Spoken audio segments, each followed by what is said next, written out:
Declaro aberta a 14ª sessão ordinária, segundo período legislativo 2020. Solicito à secretária para a leitura da ata anterior. Ato da 13ª reunião ordinária do segundo período legislativo de 2020. Aos 24 dias do mês de novembro de 2020, por volta das 9h30, através de acesso remoto via digital plataforma Zoom, reuniram-se em sessão ordinária os vereadores que representam o Poder Legislativo deste município, com as ausências dos vereadores José Pereira e Claudemir Paulino. Houve ainda as ausências dos vereadores José Estrela e José Wilson Maciel Filho, porém estas foram justificadas. O presidente abriu a sessão e passou para que a secretária legislativa adjunta fizesse a leitura da ata da reunião anterior, a qual foi lida na íntegra e sem a objeção dos pares. A mesma foi colocada em discussão e aprovada por unanimidade pelos vereadores presentes. Na sequência, ao adentrar na ordem do dia, o vereador Bruno Galvão fez o requerimento número 235 de 2020, no qual convocou o secretário municipal de saúde para comparecer a esta casa legislativa. Presidente, peço dispensa da ata. A ata é tão pequena, rapaz. Vamos deixar ela ouvir, que não tem nenhuma matéria. Tranquilo, senhor presidente. Beleza, tá bem, muito obrigado. Na sequência, ao adentrar na ordem do dia, o vereador Bruno Galvão fez o requerimento 235 de 2020, no qual convocou o secretário municipal de saúde para comparecer a esta casa legislativa, a fim de apresentar explicações sobre o funcionamento do Hospital Júlio Alves de Lira. Fez ainda o requerimento número 236, no qual convocou o prefeito do município para comparecer a esta casa, a fim de apresentar esclarecimentos sobre o atraso dos salários dos servidores municipais. Todos os requerimentos foram aprovados por unanimidade dos vereadores presentes. O vereador Bruno Galvão fez uma moção de aplauso ao senhor Marconi Feliciano da Silva, extensivamente a toda a equipe, pela idealização do projeto Arborização e Reflorestamento com mudas nativas do bioma Caatinga, realizado no IFPE Campos Belo Jardim, o qual recebeu menção honrosa do governo do estado no concurso Vasconcelos Sobrinho, ocorrido no dia 11 de novembro do corrente ano. O vereador Eunan Andrade da Silva Filho fez um voto de pesar à família enlutada da senhora Eunice Senhorinho Torres, pelo seu falecimento ocorrido no dia 19 de novembro do corrente ano. O vereador Nilton Senhorinho fez um voto de pesar à família enlutada do senhor José Miguel Carmo, popularmente conhecido como Zé Miguel da Celp, pelo seu falecimento ocorrido no dia 31 de outubro do corrente ano na cidade de Caruaru. Todos os votos de pesar e a moção de aplauso foram encaminhados à secretaria para as devidas providências administrativas. Na sequência, o presidente abriu o bloco das solicitações verbais, quando, na ocasião, nenhum vereador se pronunciou. Na continuidade, o presidente abriu o terceiro grande expediente, quando, no momento da fala livre, os vereadores se pronunciaram a respeito do transcorrer das eleições e dos resultados obtidos, e também de problemas e possíveis soluções para o nosso município. Nada mais havendo a tratar, o presidente encerrou a presente sessão, marcando a próxima para o dia 25 de novembro do corrente ano. Sala das sessões, 24 de novembro de 2020.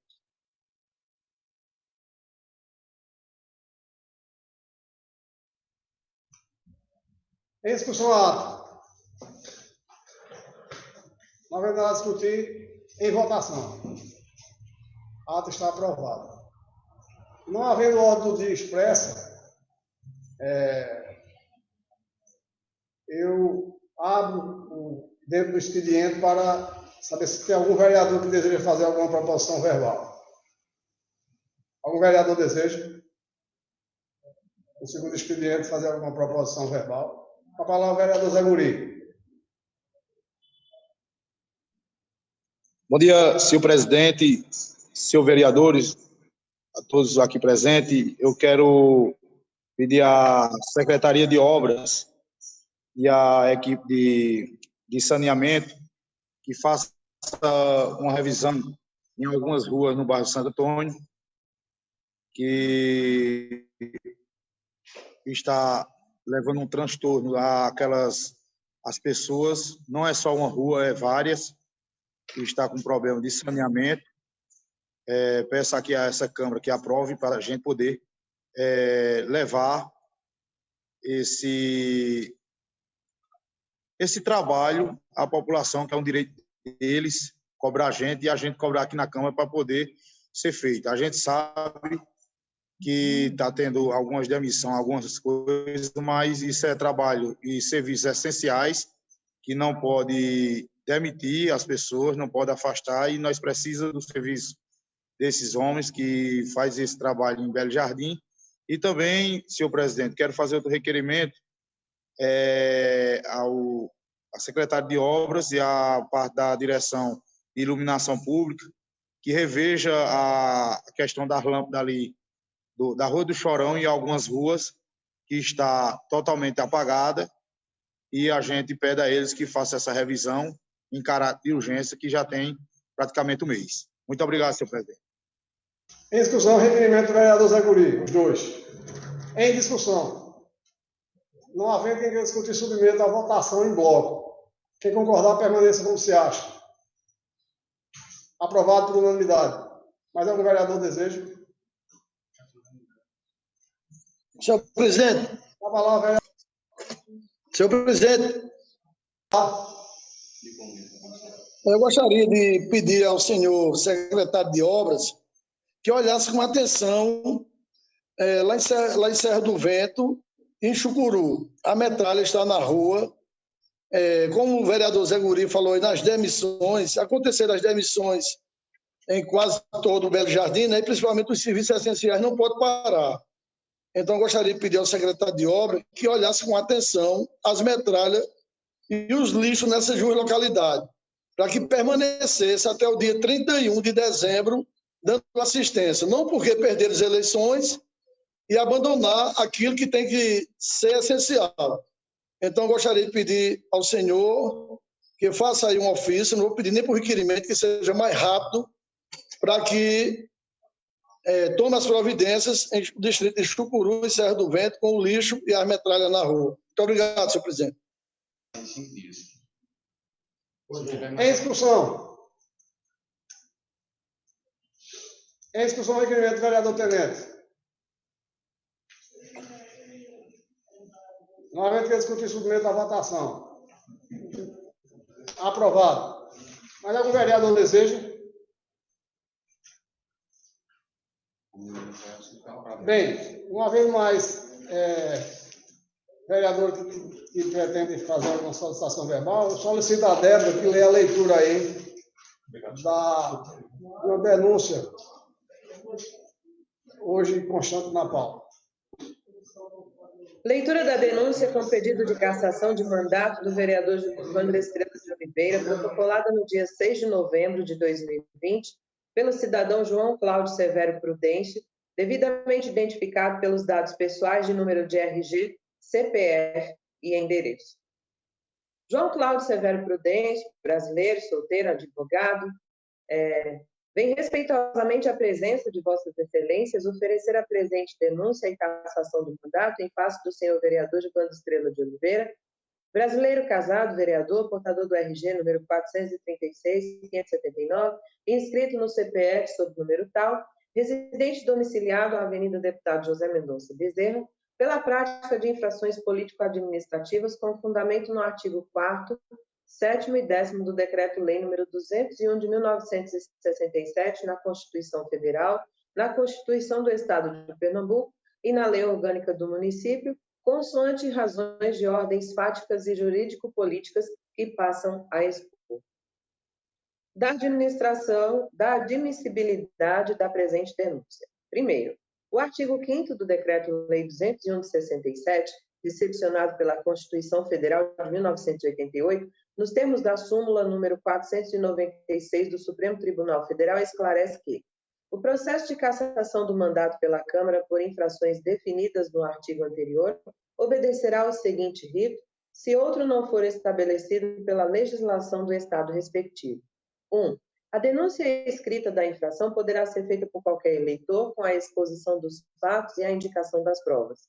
2. Tem legitimidade para pleitear o impedimento, portanto, qualquer cidadão independente de domicílio poderá efetuar a denúncia em face do prefeito e ou vereadores perante a Câmara de Vereadores para a análise e admissibilidade da acusação e posterior instauração do processo, como ensinam Caio Magalhães Baldini Figueira e José Nilo Castro, respectivamente.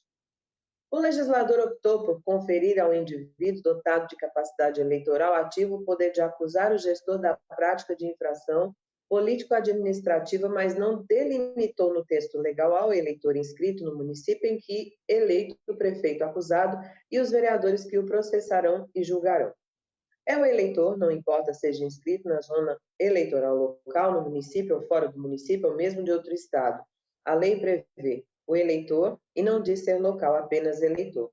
3. O denunciante é brasileiro nato, cidadão e eleitor e tem, portanto, pleno direito de oferecer a presente denúncia, ressaltando-se que a lei não exige domicílio no local onde a denúncia será oferecida. A capacidade de oferecer denúncia por crime de responsabilidade é ampla e abrange todos os cidadãos, pois tutela a coisa pública e a moralidade administrativa que é de interesse de todos. 4. No caso em tela, como se demonstrará, as aduções do denunciante estão lastreadas por elementos de provas colhidos na imprensa, que se tornaram de conhecimento público e causaram repugnância e repúdio da sociedade brasileira e belo-jardinense, em especial pernambucana, e que comprovam a ocorrência de infrações político-administrativas que devem ensejar a cassação do mandato. Dos fundamentos fáticos da denúncia, introdução. Fora veiculada a notícia, ao final de julho de 2020, de que o vereador Gilvandro Estrela de Oliveira tem funcionários fantasmas em seu gabinete. 6. Um dia após a escandalosa denúncia, descobriu-se que um rapaz chamado Emerson Oliveira, conhecido como mestre do Bar do Galeto, é chefe de gabinete do denunciado. 7. Tal como se diz, toda a comunidade belo-jardinense sabe que o tal mestre do Bar do Galeto tem rotina de manhã à noite e de domingo a domingo trabalhando em seu bar, que inclusive fica em frente à residência do vereador, ora denunciado. 1. Figueira, Caio Magalhães Baldini, impeachment municipal, um estudo sobre o processo de destituição do prefeito municipal pelo Poder Legislativo Local, dissertação de mestrado. 2. Castro José Nilo, a defesa dos prefeitos e vereadores em face do decreto-lei número 201 de 67. O senhor mestre do bar nunca trabalhou em outra coisa que não fosse esse bar. Desde criança trabalha de manhã à noite, de domingo a domingo, no bar em frente à residência do vereador Gilvandro Estrela. Todavia, ao que pese, não tem nenhum registro sequer de produtividade na Câmara Municipal de Vereadores. Nenhum expediente sequer exercendo suas funções, recebe da Câmara de Vereadores o salário de R$ 2.300. Esta Casa Legislativa é do povo. Como pode uma coisa dessa? O dinheiro é do povo e alguém precisa explicar. Como se não bastasse, descobriu-se ainda que o ex-vereador José Lopes também faz parte da denúncia de funcionários fantasmas no gabinete do vereador Gilvandro Estrela. Toda a comunidade belo-jardinense sabe que há muito não se vê o vereador José Lopes na cidade de Belo Jardim, quanto mais se tem qualquer registro de produtividade do ex-vereador nesta Casa Legislativa. Não se tem registro de qualquer expediente dado pelo ex-vereador nesta Casa do Povo. Um escândalo assombroso. Por fim, como se não bastasse tanta laranja plantada no gabinete Estrela, descobre-se mais um fantasma para a coleção Caça-Fantasmas. O pré-candidato Fernando Austriclínio, de lá de Serra do Vento, não se tem um registro sequer de produtividade do mesmo junto ao gabinete do vereador denunciado, não se tem um registro de expediente sequer. Embora esses fatos tenham sido veiculados em muitas mídias sociais, constituindo o fundamento fático e jurídico da presente denúncia, necessário se faz narrá-los, pois foi a partir deles que se descobriram as infrações político-administrativas praticadas pelo vereador Gilvandro Estrela de Oliveira e ora embasam a presente denúncia. 2.2 Desvio de finalidade na nomeação de cargos comissionados. A nomeação de servidores públicos municipais comissionados de confiança do vereador é ato de responsabilidade deste. Nestes 3 casos, o denunciado tinha plena ciência de que tais nomeações deram-se em completo arrepio da legalidade, uma vez que o desvio de finalidade é notório. Justamente por aliados políticos do vereador, não há possibilidade do denunciado alegar desconhecimento dos fatos. Ele de tudo teve ciência e participação. Desnecessário dizer que, sem quaisquer registros de produtividade ou de expediente nesta Casa Legislativa, notório que jamais exerceram a atividade junto ao gabinete do vereador Gilvandro Estrela. Dessa forma, se mostra que o vereador Gilvandro Estrela retirou quase R$360 mil dos cofres públicos para pagar salários e benefícios a funcionários fantasmas.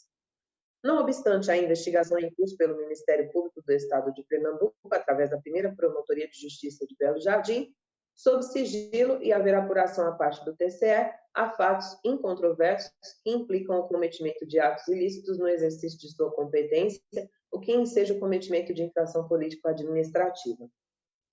Assim, o denunciado cometeu as infrações político-administrativas previstas no artigo 4º, 7º e 10º do Decreto-Lei 201 de 67, artigo 94, 7º e 10º da Constituição do Estado de Pernambuco. Dos fundamentos jurídico-políticos da denúncia. O Supremo Tribunal Federal reconheceu a recepção pela Carta Magna, validade e vigência do Decreto-Lei 201 de 67. O verbete número 46 da súmula vinculante do Supremo Tribunal Federal determina a definição dos crimes de responsabilidade e o estabelecimento das respectivas normas de processo e julgamento são de competência legislativa privativa da União. Assim como afirma Caio Figueira, o Decreto-Lei nº 201 de 67 foi recepcionado pela nova ordem constitucional, tanto seus artigos 1º, 2º e 3º, que definem os crimes de responsabilidade do prefeito, quanto o artigo 4º, o qual dispõe sobre as infrações político-administrativas que são, pela ortodoxia de nosso direito constitucional, crimes de responsabilidade. Não são infrações penais, mas ilícitos políticos, e pelo artigo 5º, que dispõe sobre o processo de cassação do mandato do prefeito. Numa palavra, não estão derrogados, como afirmam alguns publicistas, os artigos 4º e 5º do Decreto-Lei nº 201 de 67.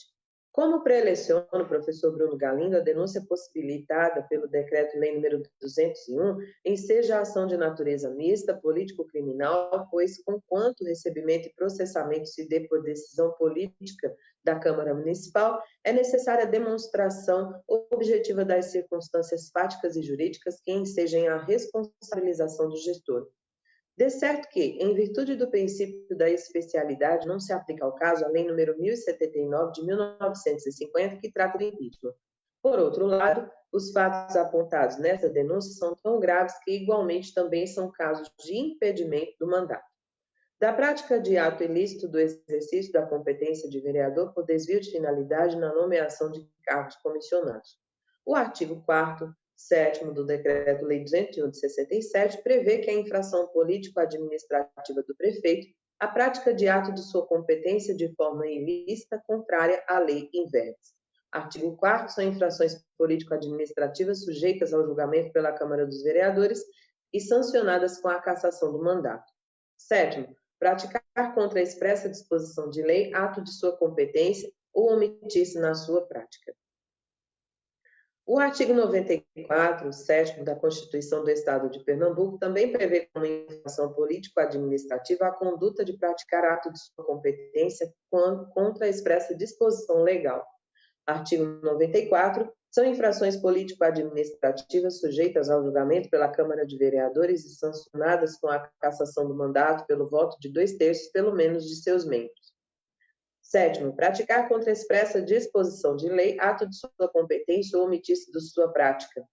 6º, infração político-administrativa, assim, é a conduta eivada de dolo ou culpa de agente político que seja contrária à lei, fato em que se enquadra o vereador. Como orienta o mestre Eli Lopes Meireles, é necessário apontar o caráter político e o caráter administrativo da conduta, a fim de que seja reconhecida a infração como um todo.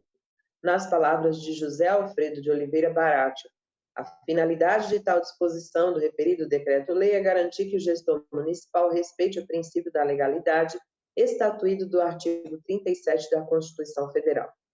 A legalidade vincula a conduta do alcaide e garante que ele siga estritamente o que determina ou possibilita a lei.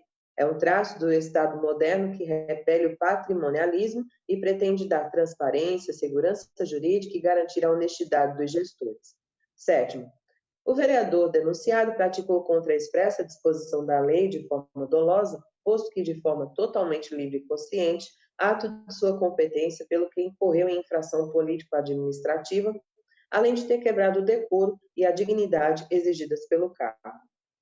8º, dentre as competências do vereador está a de prover os cargos públicos conforme sua natureza de cargos efetivos ou comissionados.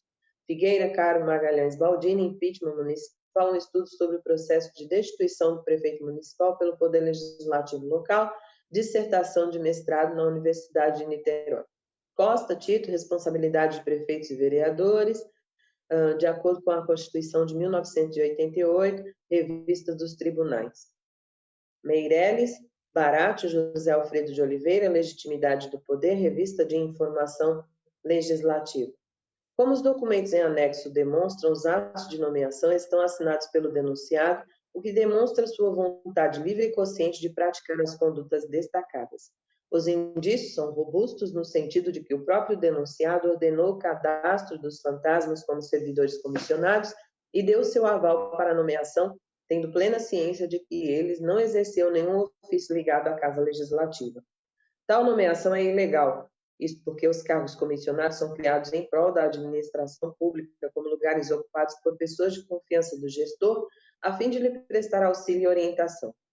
O artigo 37 da Constituição Federal permite que tais cargos sejam de livre nomeação e exoneração, pois quem administra deve contar com pessoas de sua confiança para a consecução dos seus fins. Tal autorização constitucional para a existência e o provimento de cargos em comissão, contudo, não pode ser lida de forma desconectada com os princípios da administração pública previstos no caput do artigo 37 da Constituição Federal. Dentre tais estão a impessoalidade e moralidade administrativas. Artigo 37. A administração pública direta e indireta de qualquer dos poderes da União, dos Estados, do Distrito Federal e dos municípios obedecerá aos princípios de legalidade, impessoalidade, moralidade, publicidade e eficiência. Tais princípios, que orientam todas as esferas e todos os poderes da Federação, vedam que quaisquer autoridades nomeiem como servidor público comissionado alguém que lhe preste serviços privados. O servidor comissionado deve atuar para o fim público e sempre buscá-lo, e jamais deve ser um servidor particular do mandatário político da administração. 14º. No presente caso, houve um verdadeiro desvio de finalidade dos cargos comissionados e, de igual forma, dos recursos públicos com conhecimento e participação determinante do vereador denunciado. 15º. Na verificação dos elementos exigidos pelo mestre Eli Lopes Meireles, o elemento político é evidente em virtude da competência política do denunciado de gerir os recursos municipais e alocá-los conforme as necessidades públicas. Esse poder político deve ser exercido em conformidade com a lei e a moralidade, o que não aconteceu no caso. A utilização inadequada de recursos públicos é também uma infração política. 16º, já o caráter administrativo resta demonstrado pela competência do denunciado de prover os cargos públicos como apontado. No uso de tal poder, o denunciado cadastrou em seu gabinete 3 empregados fantasmas, incorrendo em desvio de finalidade do ato administrativo. Ocorreu, de igual modo, infração administrativa.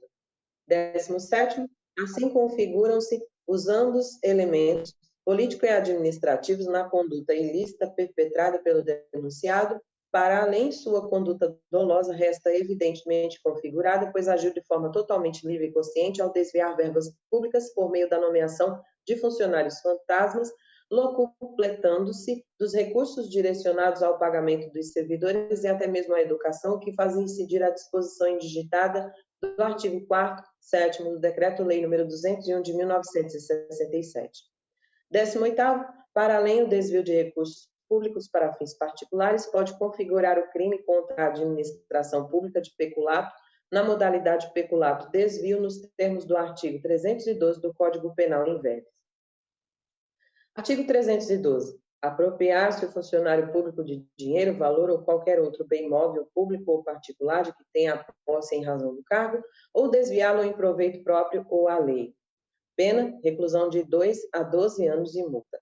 Parágrafo 1º. Aplica-se a mesma pena se o funcionário público, embora não tendo a posse do dinheiro, valor ou bem, o subtrai ou concorre para que seja subtraído em proveito próprio ou alheio, valendo-se da facilidade que lhe proporciona a qualidade de funcionário. 19º. Assim, diante de todo o exposto, verifica-se que o denunciado cometeu a infração político-administrativa prevista no artigo 4º, 7º do Decreto-Lei nº 201 de 67, artigo 94, 7º da Constituição do Estado de Pernambuco. 3.2. Da quebra de decoro e dignidade do cargo. 20º. O artigo 4º do Decreto-Lei nº 201 de 67 dispõe que a infração político-administrativa do denunciado, a conduta que fira o decoro e a dignidade exigidas para o cargo como se vê. Artigo 4º. São infrações político-administrativas sujeitas ao julgamento pela Câmara dos Vereadores e sancionadas com a cassação do mandato. 10º. Proceder de modo incompatível com a dignidade e o decoro do cargo. 21º, o artigo 94, 10º da Constituição do Estado de Pernambuco também prevê a imputação de infração político-administrativa, a quebra do decoro e da dignidade exigidas pelo cargo. Artigo 94, são infrações político-administrativas sujeitas ao julgamento pela Câmara de Vereadores e sancionadas com a cassação do mandato pelo voto de 2/3, pelo menos, de seus membros. 10º, proceder de modo incompatível com a dignidade e o decoro do cargo. 22º, do mesmo modo, a Lei Orgânica do Município também dispõe que a infração político-administrativa, a violação ao decoro e dignidade.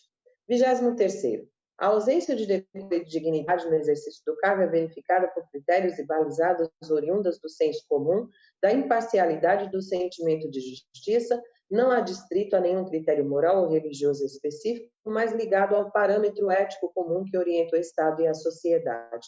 O vereador denunciado agiu de forma incompatível com o decoro e dignidade do cargo, desrespeitando os critérios mínimos de decência esperados. 24º, o decoro se refere à ética e qualidade do agente público de acatar as normas morais e sociais básicas. Já a dignidade é relativa à honra e ao respeito do agente a si mesmo e àqueles que precisam de suas ações.